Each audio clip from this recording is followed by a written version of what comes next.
بسم اللہ الرحمن الرحیم۔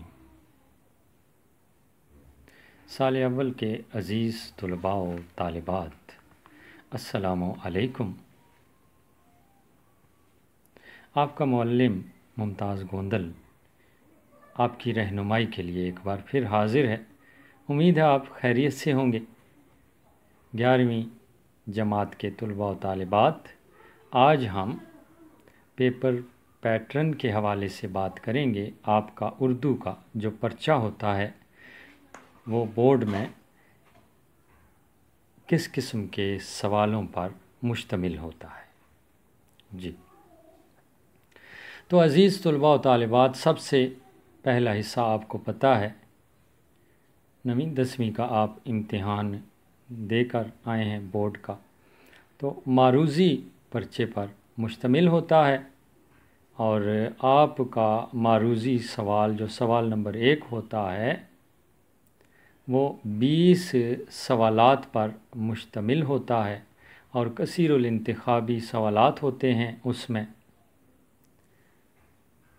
اور ایک درست جواب آپ نے چننا ہوتا ہے۔ وہ کہاں کہاں سے پوچھے جاتے ہیں یہی بتانا ہے آپ کو۔ 20 نمبر کا وہ ہوتا ہے۔ تو سب سے پہلے جناب آپ کی جو درسی کتاب ہے سرمایہ اردو، اس کے حصہ نثر کے اسباق میں سے 5 سوالات پوچھے جاتے ہیں۔ کثیر الانتخابی سوالات ہوتے ہیں جنہیں آپ MCQs کہتے ہیں۔ ایک درست جواب کا انتخاب کرنا ہوتا ہے، اور اس کے لیے اچھی طرح مطالعہ ضروری ہے کتاب کا، مشقی سوالات کا، تب ہی وہ جواب لکھے جا سکتے ہیں۔ اس کے بعد جو اگلے 5 سوالات ہوتے ہیں مطلع، مقطع، قافیہ اور ردیف میں سے پوچھے جاتے ہیں۔ تو عزیز طلباء و طالبات، آپ یہ چیزیں 9ویں 10ویں میں پڑھ چکے ہیں، مطلع، مقطع، قافیہ اور ردیف۔ ان کی تعریف ذہن میں ہونی چاہیے اور اچھے طریقے سے ذہن نشین ہونی چاہیے، تب بھی آپ ان سوالوں کے جوابات دے سکتے ہیں۔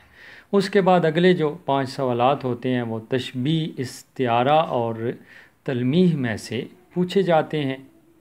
وہ بھی آپ کے ذہن میں ہونی چاہیے چیزیں۔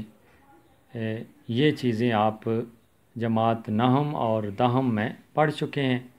تشبیہ، استعارہ، تلمیح کا تعارف ہونا چاہیے، تعریفیں ان کی یاد ہونی چاہیے، مثالیں ان کی اچھی طرح پتہ ہونی چاہیے، اور اس کے علاوہ ان کے اجزاء کا پتہ ہونا چاہیے کہ تشبیہ کتنے اجزاء پر مشتمل ہے، استعارہ اور تلمیح کتنے اجزاء پر مشتمل ہے۔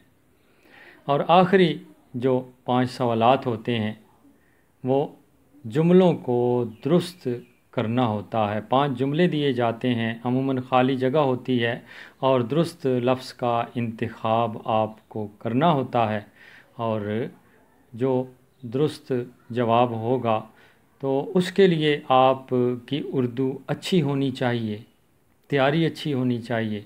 عام طور پر مذکر مؤنث کی غلطیاں جو ہیں وہ شامل کر دی جاتی ہیں ان جملوں میں، اور آپ کو آزمایا جاتا ہے، آزمائش آپ کی جاتی ہے کہ اردو میں کس حد تک عبور حاصل ہے۔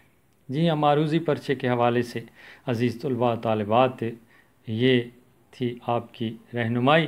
انشاءاللہ اگلے لیکچر میں ہم بات کریں گے انشائیہ پرچے کے حوالے سے، اور دوسرا معروضی پرچے کی تیاری کس طرح کرنی چاہیے، اس حوالے سے شاید پہلے بات ہو جائے۔ اس کے ساتھ اجازت، اللہ نگہبان۔